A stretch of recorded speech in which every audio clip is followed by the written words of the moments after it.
जावीता पुरा तस्मादो मित्युदावृत्या यज्ञदानातपक्रियाः प्रवर्तन्ते विधानोक्ताः सततं ब्रह्मवादिनां तदित्यानभिसन्धाय फलं यज्ञातपक्रियाः दानक्रियस्य विविधाः क्रियन्ते मोक्षकाङ्क्षिभिः सद्भावे साधुभावे च साधित्येतत् प्रयुज्यते प्रशस्ते कर्मणि तथा सच्चब्दा पार्थयुज्यते यज्ञे तपसि दाने च स्थिते साधीति चोच्यते कर्म चैव तदर्थीयं सदित्येवाभिधीयते अश्रद्धया भूतं दत्तं तपस्ताप्तं कृतं च यत् असादित्युच्यते पार्थ न च तत्प्रेत्य नो या ओम तत्सदिति श्रीमद्भगवद्गीतासु उपनिषत्सु ब्रह्म विद्यायां योगशास्त्रे श्री कृष्णार्जुन संवादे श्रद्धत्रय विभाग योगो नामः सप्तदशो अध्यायः। ओम श्री कृष्णार्पणमस्तु। ओम सहना भवतु सहनो भुनक्तु सह वीर्यं करवावहै तेजस्विनावधीतमस्तु मा विद्विषावहै। ओम शांति शांति शांति। शंकरं शंकराचार्यं केशवं बादरायणं सूत्रभाष्यकृतौ वन्दे भगवन्तौ पुनः पुनः। ईश्वरो गुरुरात्मेति मूर्तिभेदाविभागिने व्योमवद्व्याप्तदेहाय दक्षिणामूर्तये नमः। ओम शांति शांति शांति। हम लोग कठोपनिषद का प्रथम अध्याय तीसरा वल्ली का 10वीं श्लोका देखना है। आज 9वीं श्लोका तक समाप्त किए थे और पहले कहा गया तीसरी श्लोका से 9वीं श्लोका तक एक रथ कल्पना का बारे में करके हम लोगों को समझा दिया। और इंद्रिया जैसा और रथ में सारथी होता है और शरीर में भी बुद्धि होता है, वैसा नियमन वैसा ये शुचि अशुचि शुद्ध बुद्धि अशुद्ध बुद्धि का बारे में कहा गया। और इसी का ही कल्पना करके वह कल तक हम लोग देखा था। ये जो यहाँ पर 9वीं से तीसरा मंत्र से 9वीं मंत्र तक इसी का ही रथ कल्पना का बारे में कहा गया। और अभी इसी मंत्र में जो कहने जा रहा है, और अंततो गत्वा सबका परम कारण परमात्मा ही है। परमात्मा ही सबका अंततो गत्वा परम कारण है। और यहाँ जो इंद्रिय हमको दिख रहा है, इंद्रियों का ऊपर मन है, मन का ऊपर बुद्धि है, बुद्धि का ऊपर महत्व है। वो महत्व महान आत्मा कहा जाता है, वो प्रत्येक आत्मा से वही परमात्मा है। ये बात यहाँ पर कह रहा है। माने अंततोगत्वा परम कारण, ये सृष्टि का कारण परमात्मा ही है, इसको बताने जा रहा है इस 10वीं मंत्र में। और थोड़ा आपको इसका उपोद्घात थोड़ा बहुत भूमिका इसको देखा बताएंगे। तो अगर सबका परम कारण परब्रह्म ही है, निर्गुण निराकार ब्रह्मा, हम लोग भी सुनते ही है, शास्त्र में श्रवण करता है। आप कैसे जाना फिर निर्गुण निराकार ब्रह्म ही सबका साक्षी है, जगत ब्रह्म ही सत्य है, जगत ही मिथ्या है। आप कैसा इसको आप जाना, आप बता रहे। अगर साधारण इंसान भी बोलता है अरे ब्रह्म ही सत्य है, जगत माया मिथ्या है, आप देखा है क्या वैसा? नहीं नहीं, शास्त्र बोलता है, पंडित लोग बोलता है, हम लोग सुना है। इसलिए ब्रह्म ही सत्य है, जगत ही मिथ्या है, साधारण इंसान भी बोलता है। किंतु सुना सुना ही बात से कैसे चलेगा? नहीं, अनुभव करना, ब्रह्म का अपना साक्षात्कार करके ही बोलना, तभी वो ठीक बैठता है। इसलिए यहाँ पर भी, और अगर कोई देखा है ना, देखा देखा बात को से नहीं चलता। सुना सुना बात से वस्तु निरूपण नहीं होता है, देखना है पहले।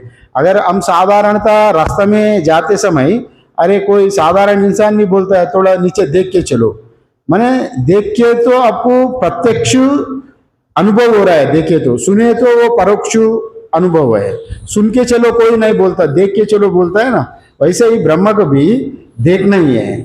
इसलिए वेदांत में जो प्रत्यक्ष की बात कहता है, परोक्ष का बात नहीं कहता है। परोक्ष का बात तो भक्ति कहता है। अभी जब वैकुंठ जाएंगे, स्वर्ग जाएंगे, ब्रह्मलोक इत्यादि, जो ब्रह्मलोक जाएंगे, कैलाश जाएंगे इत्यादि, वहां पर आप इसी जन्म में जो कर्म किया गया, वहां पर आप स्वर्ग गया, स्वर्ग गए तो भी स्वर्ग का आप स्वर्ग जाएंगे तो स्वर्ग में आप देखा ही नहीं। और कोई स्वर्ग गया वो वापस आके आपको बताया नहीं स्वर्ग कैसा है। स्वर्ग जाता है तो मरने के बाद स्वर्ग जाया जाता है, कैलाश वैकुंठ इत्यादि वो मरने के बाद जाने का है वो परमात्मा लोक में। किंतु यहाँ प्रत्यक्ष वेदांत प्रत्यक्ष देखना अनुभव का बात कहता है। प्रत्यक्ष अनुभव मतलब इसी जीते हुए ही परमात्मा का अनुभव करना, वही या जीवन मुक्ति के बारे में ही यहाँ कहा जाता है। इसलिए यहाँ वैकुंठ कैलाश तो मरने के बाद होता ही है। इसलिए फिर परमात्मा कैसे है आशंका आता है। साधारण आदमी परमात्मा ब्रह्म ही सत्य है, जगत मिथ्या है, कैसे निरूपण कर सकता है आप? अरे जगत परिवर्तनशील है, ब्रह्म ही सत्य है। हम लोग एक उदाहरण देंगे, ब्रह्म कैसा सत्य है वो शास्त्र में ही कहा गया, अस्ति भाति प्रिया, ये नाम रूप पंचात्मकम पूरा जगत है। जो कुछ दिख रहा है जगत में, अस्ति भाति प्रिया नाम रूप ही दिख रहा है।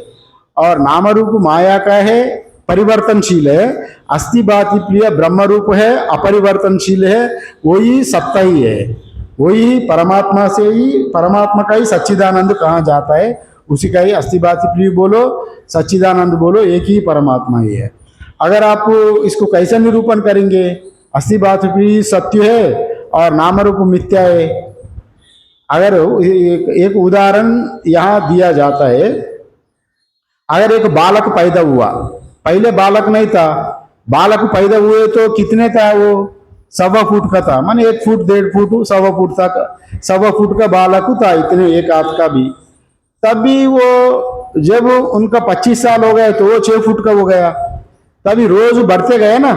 पहले छोटा था, पहले तो पिंड जब गर्भ में रहे तो पिंडाकार में रहा, गर्भ में भी अन्न से ही बढ़ा, फिर बाहर आए तो भी वो जब निकले तो 1.25 फुट का था। 1.25 फुट से लेकर धीरे धीरे धीरे धीरे वो 25 साल जब हो गया बच्चा का, और वो बढ़ते गया। माने हर दिन परिवर्तन हो रहा है ना, हर दिन जीव में परिवर्तन हो रहा है। वही नाम रूप है, जो परिवर्तनशील होता है वो मिथ्या हो जाता है। फिर बच्चा बढ़ गया तो 25 साल हो गया तो 6 फुट का हो गया। 6 फुट का होने के बाद फिर भी बढ़ते गया, परिवर्तन होते ही जा रहा है उनका अंदर में। और जब 40 साल हो गया, 25 साल हो गया तो फिर अपना बाल सफेद होने लगा और चमड़ा सिकुड़ने लगा, इत्यादि जीव में होता है। और जीव में होते हुए भी वो जब धीरे धीरे वृद्धावस्था आता है, किंतु वृद्धावस्था होकर विनाश भी होता है। माने नाम रूप पहले नहीं था, वो माया का विकृति में, माया का वजह से ही वो जीवन हुआ, बढ़ा, बढ़कर फिर धीरे धीरे वो बढ़ के फिर विनाश का प्राप्ति होने लगा। वैसे ही यहाँ पर जो कुछ नाम रूप है वो मिथ्या होने के नाते नाम रूप को मिथ्या कहा गया। परमात्मा ही सत्य होने के नाते वो अस्थि बात प्रिय ही सत्य है, नाम रूप सब मिथ्या ही है। ये बात यहाँ पर सिद्ध करने जा रहे हैं। जैसा यहाँ पर बच्चा छोटा से बड़ा जैसा हुआ, किंतु छोटे से बड़ा ये नाम रूप हुआ, किंतु नाम रूप में जो सत्ता रूप में परमात्मा है वो ना छोटा हुआ ना बड़ा हुआ, साक्षी रूप में वो जैसे भी तैसे ही है। वैसे ही दक्षिणामूर्ति श्लोक में कहा जाता है, बाल्याद्विश्वपि जाग्रत अदिशु तथा सर्वस्तवस्थास्वपि व्यावृत्त सनुवर्तमानम अहमित्यंतम स्फुरंतम सदा इत्यादि कहा गया। माने बाल्यादिष्वपि जागृत अदिशु तथा सर्वस्थ अवस्थासु अपि, सर्व अवस्थासु मतलब अभी जागृत सपना सुषुप्ति में आप परिवर्तन हो रहे हैं। जागृत रहते समय सुषुप्ति नहीं रह रहे, सुषुप्ति आते जागृत नहीं रहेगा, और सुषुप्ति माने अब स्वप्न भी नहीं रहेगा। सुषुप्ति में जाए तो जागृत स्वप्न दोनों ही लीन हो जाता है। जब वो आदमी इंसान जागेंगे तो वो किसको हुआ जागृत स्वप्न सुषुप्ति? अपना को हुआ। आपको ज्ञान है ना, हमको ही मैं जागृत काल में मैं ही ये देखा था, हमको ही स्वप्न हुआ, मैं वो गाढ़ नींद में चले गया, कुछ भी नहीं जानता हूँ। ये कौन बोल रहे हैं? ज्ञान वाला वो ज्ञान बोल रहे हैं। किंतु जागृत स्वप्न सुषुप्ति ये परिवर्तनशील है, ये नाम रूप मिथ्या है। किंतु जागृत स्वप्न सुषुप्ति का जो साक्षी है वो परमात्मा, नित्य स्वरूप वो परमात्मा है। वो कौन जान रहा है? यहाँ पर आत्मा जान रहा है। वो अपरिवर्तनशील है, माने वो हमेशा रहने वाला है। आत्मा में विकृति नहीं आती, जैसा नाम रूप में विकृति आता है। बच्चा छोटा था और किशोर हो गया, किशोर से युवा बन गया, युवा से धीरे धीरे वृद्ध आ गया, वृद्ध होकर मर जाता है इंसान। उसमें नाम रूप में विकृति होता है। इसलिए नाम रूप माया का होने के नाते माया रूप माया में ही ये पूरा संसार है। माया ही रोज नया नया परिवर्तनशील हो रहा है, वही जन्म रहा है, वही मर रहा है। नाम रूप ही मर रहा है, किंतु आत्मा नहीं मरता। सच्चित आनंद हमेशा एक जैसे ही रहता है। और ये स्वप्न, जागृत स्वप्न सुषुप्ति इसी श्लोक में दोनों ही दिया। बाल्यादिष्वपि जागृत अदिशु तथा सभी जो अवस्था है, जागृत स्वप्न सुषुप्ति का अवस्था और बाल्य अवस्था, युवा अवस्था, वृद्ध अवस्था का साक्षी कौन हो रहा है? वो अपना आत्मा ही हो रहा है। वहां पर व्यावृत्त स्वनुवर्तमानम अहमित्यंतम स्फुरंतम सभी व्यावृत्त हो रहा है। व्यावृत्त मतलब परिवर्तनशील होते हुए भी अपरिवर्तनशील अहमित्यंतम स्फुरंतम सदा मैं हूं, मैं हूं, वैसे जो बोध होता है ना जीव को, वही ज्ञान है। प्रतिबोध विदितम मतम अमृतत्वम विंदते आत्मना विंदते वीर्यम विद्यया विंदते अमृतम। वो प्रत्येक बोध में जो बोध हो रहा है वही आत्मा का स्वरूप है। जो नाम रूप में जो कुछ हो रहा है, मैं ही जान रहा हूँ, मैं ही खा रहा हूँ, मैं ही लेट रहा हूँ, मैं प्रत्येक चीज का बोध आप हो रहे हैं, वो बोध ही ज्ञान है। यहाँ पर अगर आप देखो, आप बचपन में हम लोग जब 2-4 साल का हो जाता है तो बच्चे लोगों से खेलता है, खेलते खेलते समय अभी कुछ घटना घटी, अभी वो याद मन में याद हो गया, वो घटना। कोई बच्चा था, आपको धक्का दे दिया, नीचे गिर गया, वो बच्चा का हाथ टूट गया, अभी आप भी कारण बन गया। फिर बड़ा होने के बाद आपको याद रहता है वो बच्चा तो हमारा साथ वो खेल रहा था, खेलते खेलते वो बारिश में फिसल गया, नीचे गिर गया, तो उनका हाथ टूटा। अभी भी वो अभी वैसे ही टूटा हुआ हाथ का ही अभी है। हम लोगों को बचपन का ख्याल ही जवान में आता है ना, किशोर अवस्था में भी 4-5 क्लास पढ़ते, 10वीं कक्षा में भी वो याद आता है। अभी वो 10वीं में PhD पहुंच गया, 25-30 साल का हो गया, तो तब भी याद रहता है। और उनका उम्र 60 साल का हो गया, 60 साल का होते हुए भी यहाँ बचपन का शरीर अभी नहीं रहा ना, बचपन का शरीर में परिवर्तन आ गया। किशोर अवस्था का जब पहुंच गया तो वो बचपन में जो 3-4 साल का जो घटना घटी, 3-4 वाला शरीर का जब 15 साल का शरीर में नहीं रहा ना, और 15 वो जब वो 30-25 साल हो गया, उसको भी वो याद है बचपन में जो घटना घटी, उसको साक्षी कौन बना? वो आत्मा उनको स्फुरना है।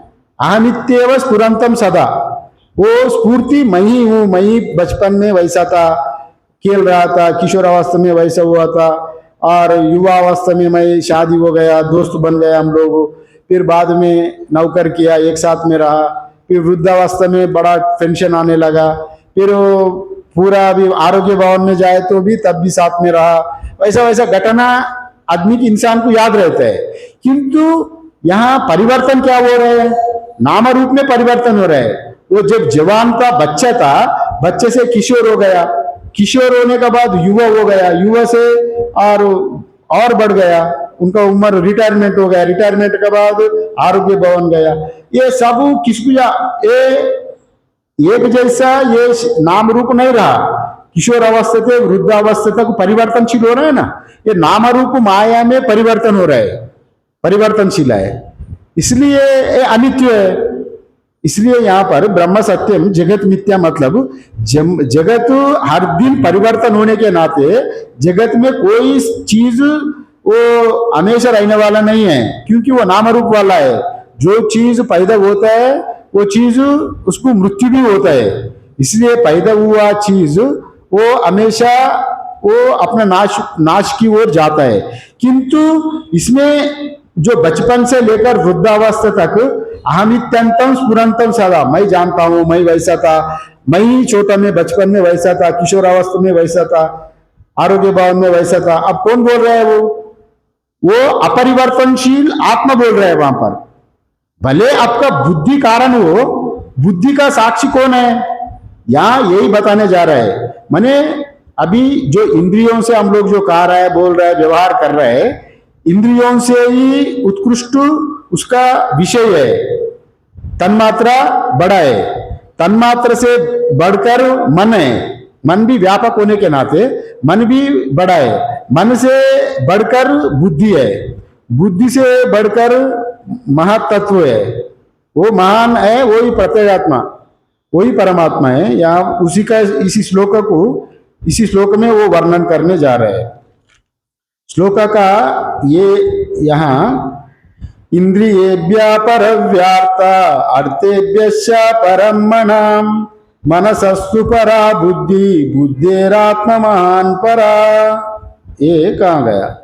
इंद्रियेभ्यः परव्यार्थ, इंद्रियेभ्यः परव्यार्थ मतलब इंद्रियों से उसका विषय तन्मात्रा परा है, माने उत्कृष्ट सूक्ष्म होने के, व्यापक होने के नाते उसका महत्व वो इंद्रियों का भी से ही श्रेष्ठ है, तन्मात्रा श्रेष्ठ है, उत्कृष्ट है, और उससे भी, और इंद्रियेभ्य परव्यार्थ अर्थेभ्यश्च परम मना, ये इंद्रिय विषयों से तन्मात्राओं से भी मन श्रेष्ठ है, ये बात कह रहे हैं।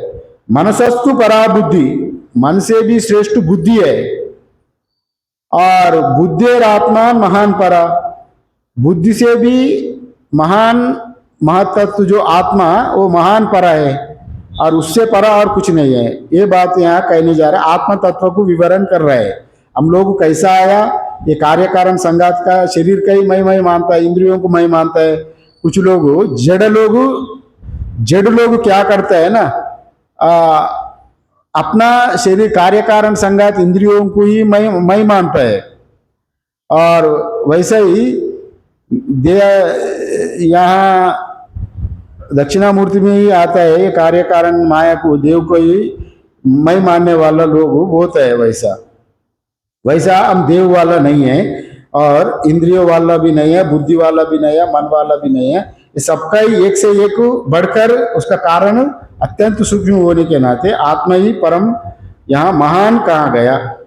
और व्याख्यान में देखिए तो यहाँ पर थोड़ा भाष्य में स्थूलानि तावत इंद्रियानि, इंद्रिय है, स्थूल है, वो स्थूल मतलब आप जानते ही है, जैसे हम लोग पकड़ सकते, देख सकते, और स्थूलानि इंद्रियानि तावत इंद्रियानि तानि यही परई अर्थैहि आत्मा प्रकाशनायः आरब्धानि तेभ्यः इंद्रियेभ्यः स्वाकार्येभ्यः, और उसी आत्मा का प्रकाश से भी इंद्रिया अपना अपना प्रकाश कर रहा है। इंद्रियों का कैसा प्रकाश होता है? इंद्रियों का प्रकाश अपना तन्मात्रों से होता है, अपना इंद्रिय गोलक, इंद्रियों का देवता का वजह से इंद्रियों का अंदर प्रकाश आता है। आत्मा का प्रकाश इंद्रियों में स्वयं नहीं आता है, अपना अपना एक एक इंद्रियों का एक एक देवता होता है। चक्षुर इंद्रिय सूर्य है, और वाग इंद्रिय दिग देवता वाक का देवता है, और नासिका अश्विनी कुमार है, वायु त्वग इंद्रिय है इत्यादि, प्राण का वरुण इंद्रिय है इत्यादि रूप में जो इंद्रिय है, एक एक देवता एक एक इंद्रिय का, वो इंद्रियों का सूक्ष्म रूप में आप नहीं जानता है, वो देवता का रूप में ही ये प्रसारण होता है आपको इंद्रिया का गोलक हो। अगर वो देवता प्रसन्न नहीं हुआ तो वो बधिर हो गया, और मने वो देख नहीं पाता है, वो देवता कृपावान नहीं रहा। इसलिए अगर आप किसी, अगर कोई अंधा है, कोई बधिरा है, कोई नहीं सुन रहा है, फिर वो एक प्रक्रिया है उपनिषद में, वेद में भी, कर्मकांड में, अगर चक्षु का इंद्रियों को बढ़ाने के लिए एक तरह का हवन है, उसको करे तो आपका दृष्टि, और बचपन से अगर अंधा है तो वो अलग बात, अगर बीच में दृष्टि का लोप हो गया तो फिर वो दृष्टि को फिर लाने का प्रक्रिया भी है। वैसा कुछ उपासना करके, वो देवता उपासना करे तो देवता अनुग्रह से वो देवता आपका आंखों का तेज और बढ़ाएगा, वैसा भी उपासना कहा गया। और ते परहाई अर्थात सूक्ष्म महंता च प्रत्यगात्मा भूता च, माने इसका एक का एक सूक्ष्म होने के नाते, और ये इंद्रियों से भी यहाँ पर उनका देवता अत्यंत श्रेष्ठ है। वो ही प्रत्यगात्मा रूप में जो परमात्मा ही, या जो प्रत्यगात्मा है बुद्धि का, प्रत्यगात्मा बुद्धि में प्रकाशित डालता है, बुद्धि से ही मन का प्रकाशन होता है, मन से ही इंद्रियों का प्रकाशित होता है। वैसा का देखे तो भी यहाँ इंद्रिया एक गोलक है, वैसे ही जैसे कैसे श्रेष्ठ है यह बता रहे हैं। घड़े की अपेक्षा मिट्टी श्रेष्ठ है ना, घड़े तो आकार प्रकार वाला है, मिट्टी श्रेष्ठ है, और आभूषण की अपेक्षा सोने श्रेष्ठ है ना। वैसे ही यहाँ पर नाम रूप का जो दिख रहा है इंद्रियों का, इंद्रिय गोलक तो आपको दिख रहा है, गोलक को जो दिख रहा है, जो अनदेखा हुआ चीज श्रेष्ठ होता है, सूक्ष्म श्रेष्ठ होता है, जो गोलक का भी जो विषय है तन्मात्रा वो श्रेष्ठ है, ये बात यहाँ पर कह रहा है। तेभ्य अपि अर्थेभ्य च परम सूक्ष्मतरम महत जो प्रत्यगात्म भूतम च मनः, यहाँ पर उन तन्मात्राओं की भी अपेक्षा मन अधिक सूक्ष्म है, जो महान तथा व्यापक होने के नाते मन को अत्यंत सूक्ष्म कहा गया। और मन शब्द वाच्यम मनसः आरंभकम भूत सूक्ष्म, वो भूत सूक्ष्म से ही मन उत्पत्ति हुआ है, माने पंचीकृत पंच सूक्ष्म तन्मात्र से ही मन बना है।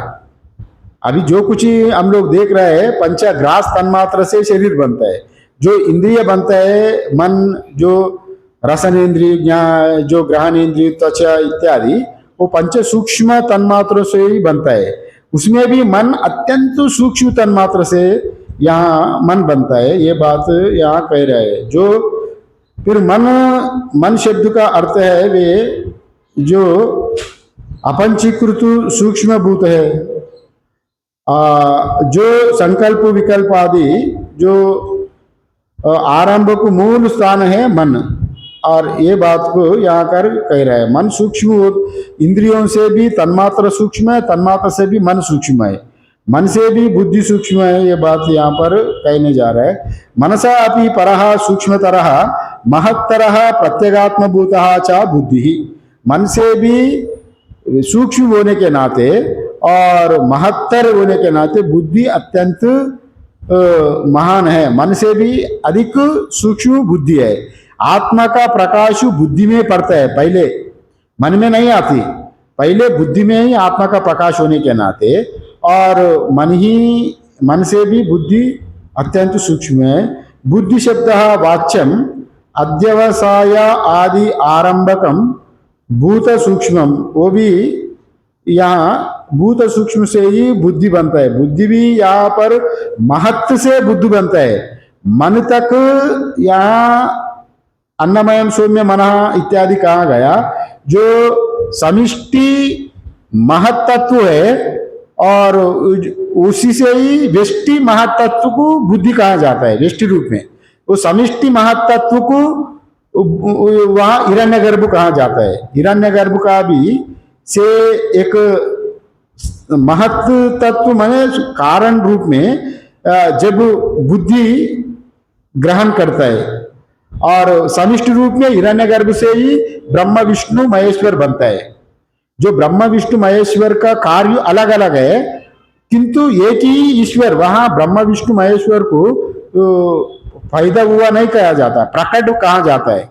उत्पत्ति नहीं बोलता। उत्पत्ति मतलब जैसा राम कृष्णा जैसा मातृगर्भ से उत्पत्ति हुआ वैसा नहीं कहता है।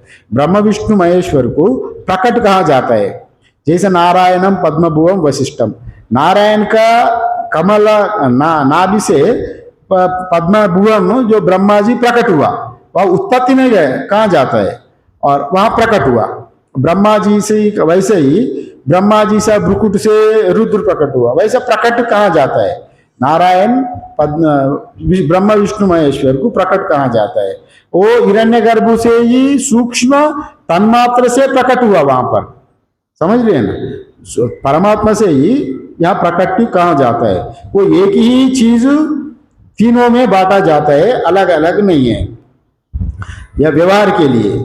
और यहाँ मनसा अपि बुद्धि शब्द वाच्यम तो अध्यवसाय आदि आरंभकम भूत सूक्ष्मम ये कहा गया। बुद्धि शब्द का अर्थ है वे अपंचीकृत सूक्ष्म भूत, जो अध्यवसायी जो निर्णय आदि के आरंभक मूल स्थान है, वो इसलिए बुद्धि अत्यंत सूक्ष्म कहा गया। फिर बुद्धि से भी अत्यंत सूक्ष्म आत्मा होता है। बुद्धि और आत्मा महान परा, यो कहा गया श्लोक में, बुद्धि और आत्मा महान परा। बुद्धि से भी आत्मा महान होता है और वो महान आत्मा से ही एक प्रक्रिया होता है।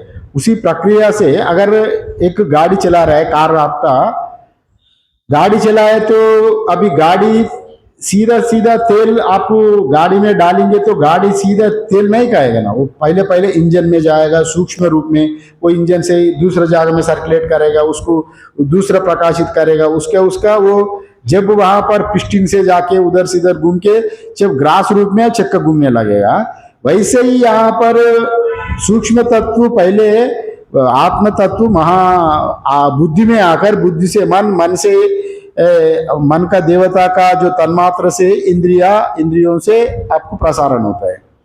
जैसा अगर इंद्रिय गोलक है, इंद्रियों को हम लोग देख रहे हैं गोलक होते हुए भी इसको वैसे ही चक्षुरादि इंद्रिय कहा जाता है, किंतु आंख इंद्रिय नहीं है। आंख एक भौतिक गोलक है, माने इंद्रिय को प्रसारण करने वाला माध्यम आंख है।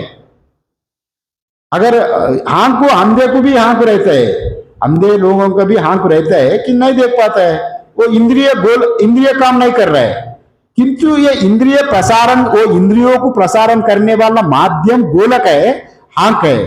आंख को वो सीधा कैपेसिटी नहीं रहता, उसका सत्ता नहीं है वो सीधा सीधा देख सके, किंतु अंदर इंद्रिय रहे तो ही वो आंख देख सकता है, समझ लिए ना। वैसे ही यहाँ पर वो इंद्रियों का अंतर इंद्रिय ही अत्यंत श्रेष्ठ है। वो अंतर इंद्रिय की वो तन्मात्रा ही कहा जाता है, भूत सूक्ष्म। यहाँ पर यही बात कह रहा है, बुद्धि से भी श्रेष्ठ आत्मा है, ये बात कह रहा है। बुद्धि और आत्मा सर्व प्राणी बुद्धानाम प्रत्यगात्मा भूतत्वात् आत्मा महान सर्वः। और यहाँ महत्तत्व अव्यक्तवात् यत् प्रथमम जातः, ये कह रहा है समस्त प्राणियों की बुद्धि का जो अंतर्निहित तत्व है, बुद्धि का भी अंतर गूढ़ छिपा हुआ तत्व है, तत्व होने से उसका बुद्धि का भी कारण आत्मा ही होने के नाते वो अव्यक्त से सर्वप्रथम उत्पन्न होने वाला है।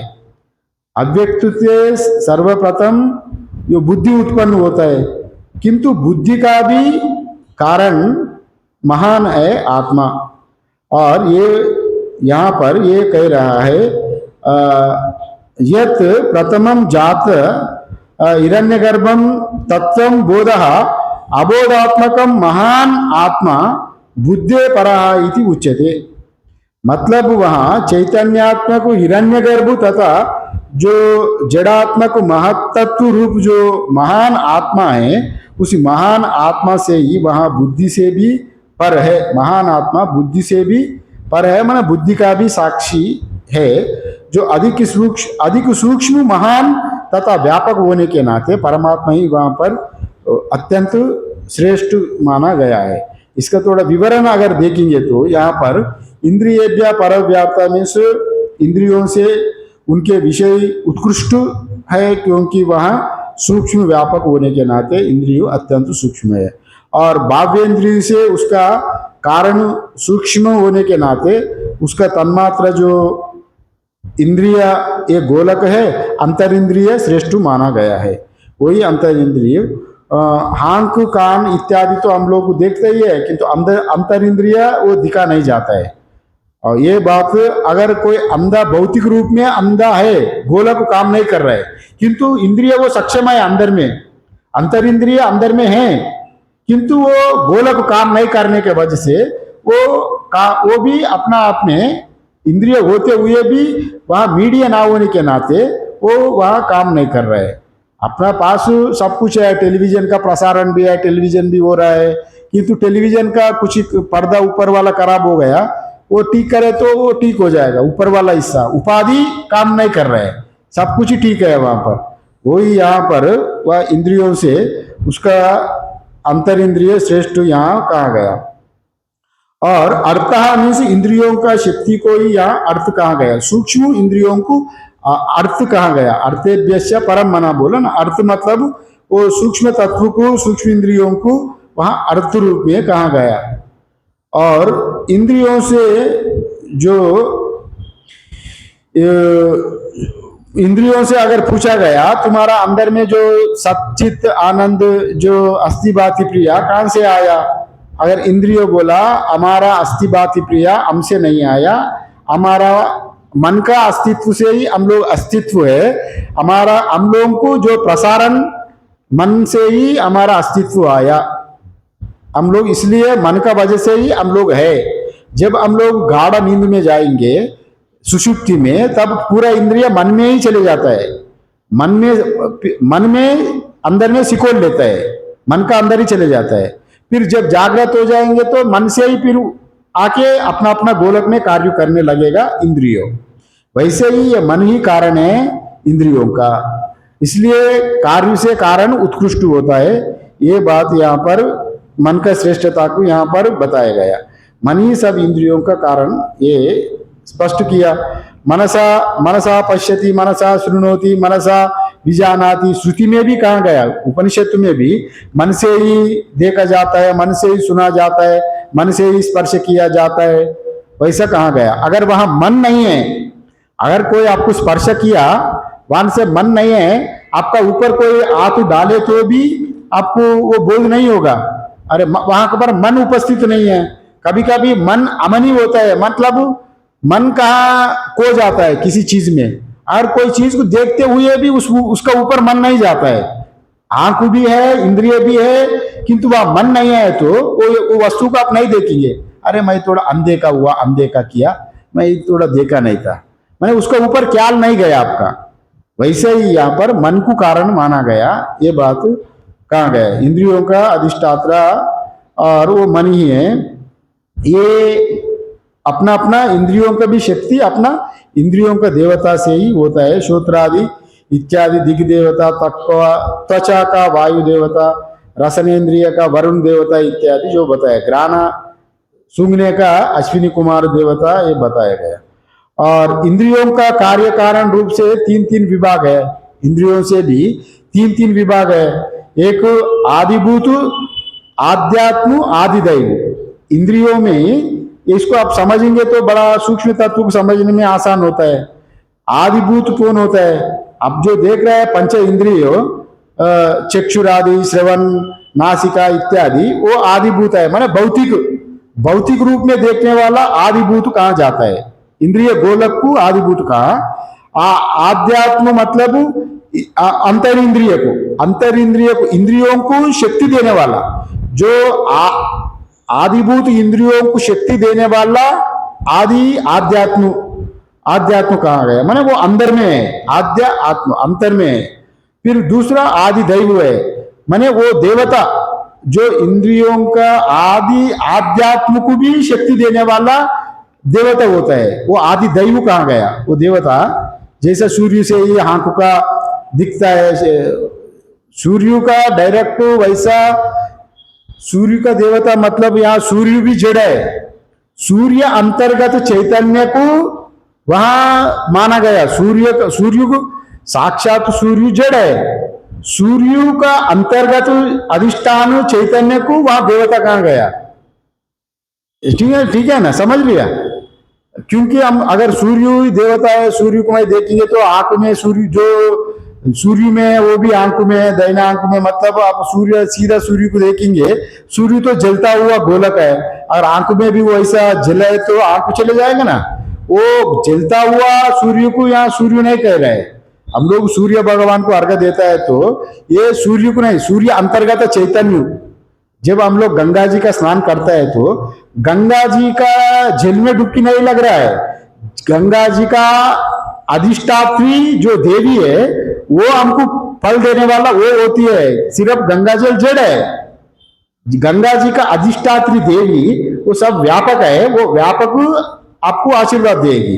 वैसे ही सूर्य अंतर्गत चैतन्य नारायणम, जैसा हम लोग कहते हैं ना, ये सदा सवित्र मंडला इत्यादि वेद में भी है। वो मंत्र से वो सदा सवित्र मंडल में जो रहने वाला जो नारायण है उनका पूजा होता है। वो नारायण का यहाँ वो सूर्य को माना जाता है, वही आदि दैव वो है। सूर्य भगवान आदि भूत है, उसमें अंदर में शक्ति जो प्रसारित हो रहा है वो आध्यात्म है।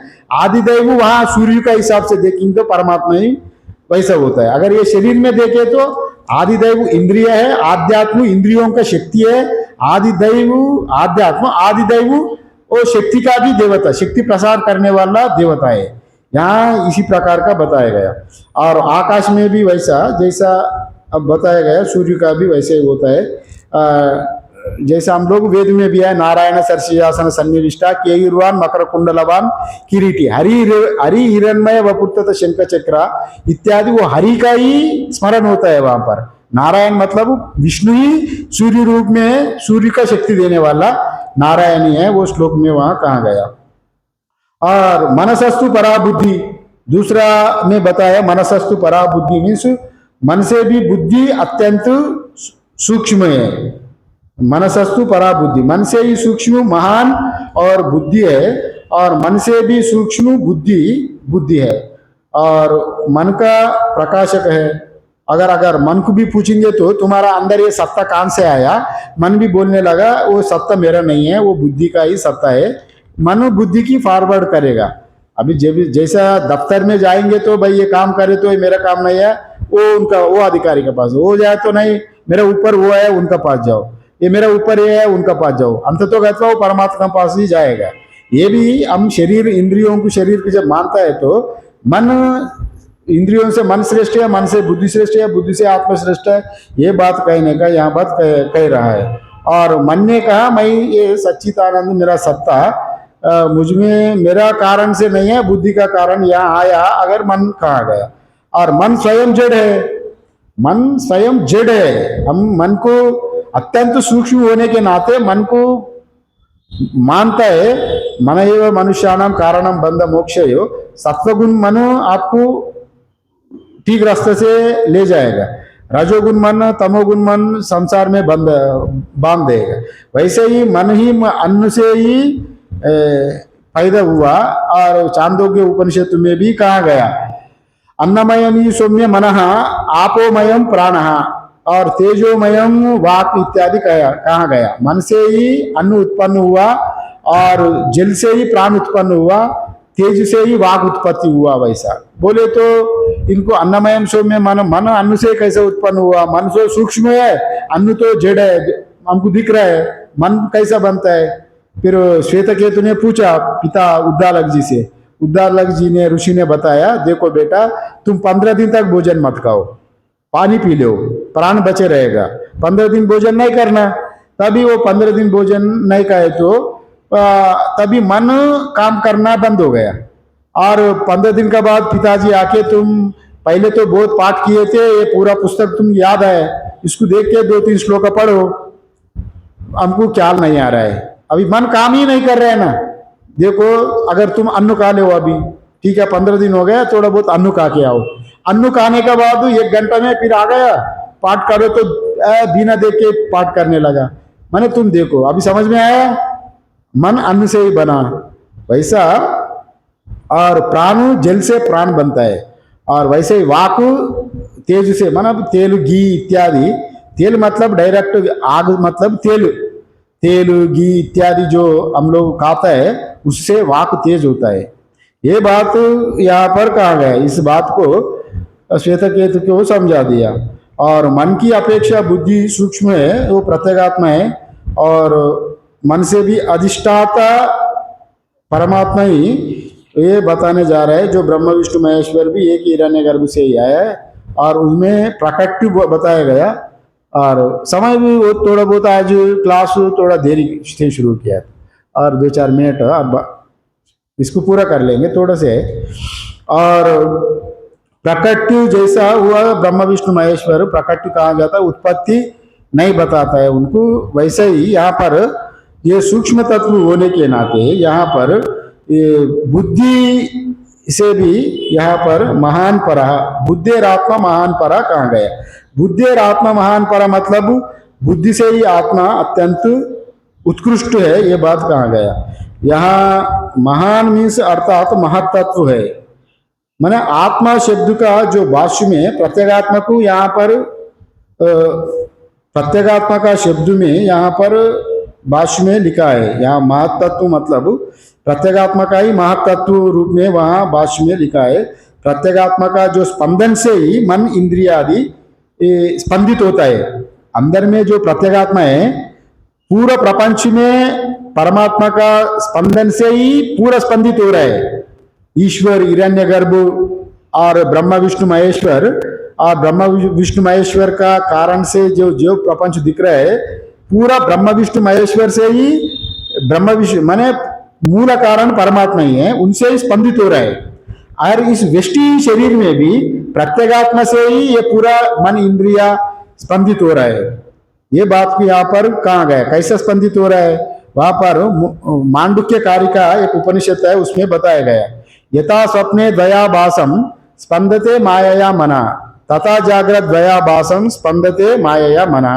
जैसा यथा स्वप्ने दयाभासम, स्वप्न में आपको माया का वजह से अनेक दिख रहा है स्वप्न में, वैसे ही यहाँ जागृत अवस्था में अवस्था भी मन का वजह से ही दया द्वैत दिख रहा है।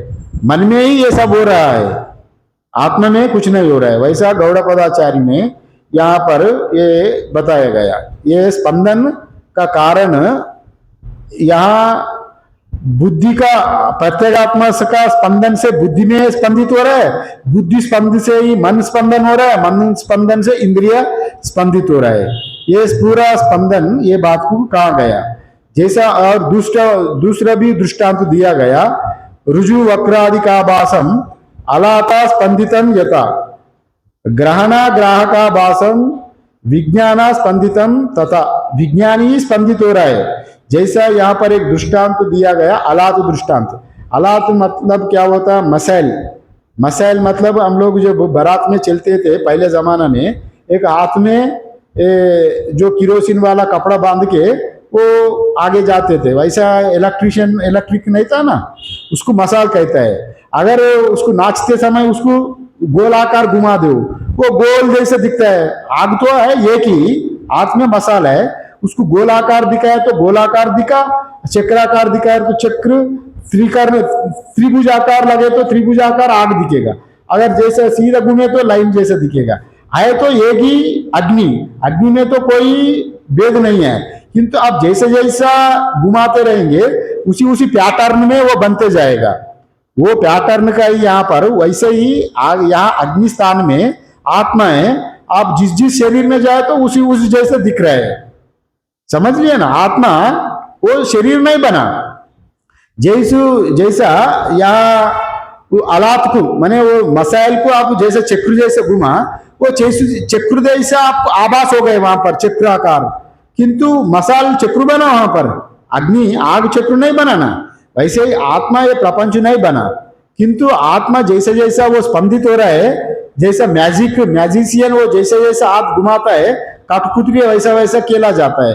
जब कठपुतली देखता है तो पर्दा के पीछे वो सिर्फ हाथ ही घुमाता है, कठपुतलियां वैसे ही नाचने लगता है। यहाँ हमारा कठपुतली अभी जहाँ मन जैसे जैसे स्पंदन हो रहा है वैसी का अनुसार यहाँ पर नाचने लग रहा है। ये बात यहाँ पर कहा गया। बुद्धि भी जो ग्राहिका होने के जो विज्ञान का स्पंदन मात्र है, बुद्धि अपना का स्वयं सत्ता नहीं है। वैसा ही यहाँ विज्ञान का सत्ता से ही वहां पर बुद्धि भी स्पंदित हो रहा है, मन भी स्पंदित हो रहा है। ये बात यहाँ पर कहा महातत्व जो ये वैसे ही हिरण्यगर्भ का ही यहाँ पर व्यापक दृष्टि से समिष्टि लेवल में हिरण्यगर्भ है, व्यष्टि लेवल में महातत्व बुद्धि भी वैसे ही जीव को प्रत्यगात्म रूप में वैसा स्पंदन कर रहा है। अगर बुद्धि में और महातत्व में क्या भेद है, मतलब बुद्धि व्यष्टि रूपी है, समिष्टि में महातत्व है। महातत्व समिष्टि में सबको स्पंदित कर रहा है, व्यष्टि में जीव में बुद्धि स्पंदित कर रहा है। इतने ही यहाँ पर कहा गया, व्यष्टि की बुद्धि यहाँ बताया। और बुद्धि से पूछे तो तुम्हारा अंदर जो अस्थिभाति प्रिय कहाँ से आया, बुद्धि ने कहा ये मेरे अस्थिभाति प्रिया, ये मेरा कारण नहीं है, वो महातत्व से, वो महातत्व से ही मेरा अंदर यहाँ ये स्पंदित हो रहा हूं मैं। उसका मेरा अस्थिभाति प्रिया मेरा कारण का मूला कारण महातत्व हिरण्यगर्भ बताया। अगर हिरण्यगर्भ को आप पूछेंगे आपका अंदर में कहां से आया सत्ता, ईश्वर बताएगा, ईश्वर से ही हिरण्यगर्भ बना। ईश्वर को दिखाएंगे, ईश्वर को पूछेंगे तुम्हारा मायोपाधि जो ईश्वर है, और ईश्वर को पूछेंगे तो ये माया मेरा का वजह से ब्रह्मा जी का वजह से आया। ब्रह्मा जी निर्गुण निराकार ब्रह्मा, वहां पर ना कार्य है ना कारण है, केवल अपना आप ही है। अपना आप ही रहे तो कुछ भी नहीं है। जैसा अपना आप यहाँ बैठ गए तो वही समाधि है, ज्ञान है, कोई चिंता नहीं है तो वही समाधि है। अगर आपने चिंता मन में कुछ करने का इच्छा हो गई तो ईश्वर बन गए आप। उसको करने का इच्छा करके तो प्रोग्राम बनाया तो इन्होंने गर्भ बन गए। वो प्रोग्राम को आप फिर दर्शाते हुए माने उसको कर्म में लाए तो आप विराट बन गया, वही पंच महाभूत बन गए। वैसे ही अभी कारण में जाना, कारण ही मूल कारण ही परमात्मा ही है सबका, ये बात कहने के लिए यहाँ श्लोक बताया गया। और इंद्रियों से मन श्रेष्ठ है, मन से बुद्धि श्रेष्ठ है, बुद्धि से महान आत्मा श्रेष्ठ है, ये बात इस श्लोक में बताया। और अगले प्रसंग कल देख लेंगे बाकी श्लोक।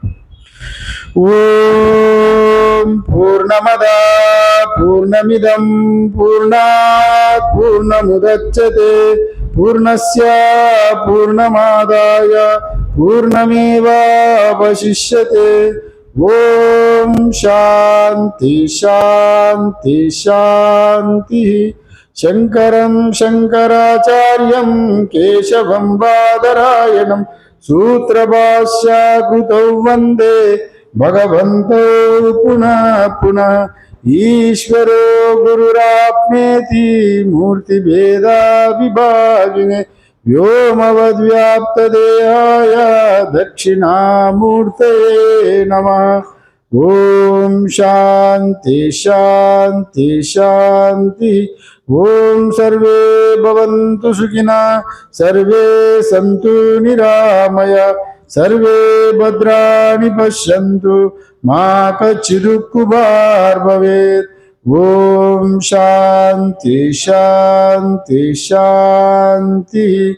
सद्गुरुदेव भगवान की जय।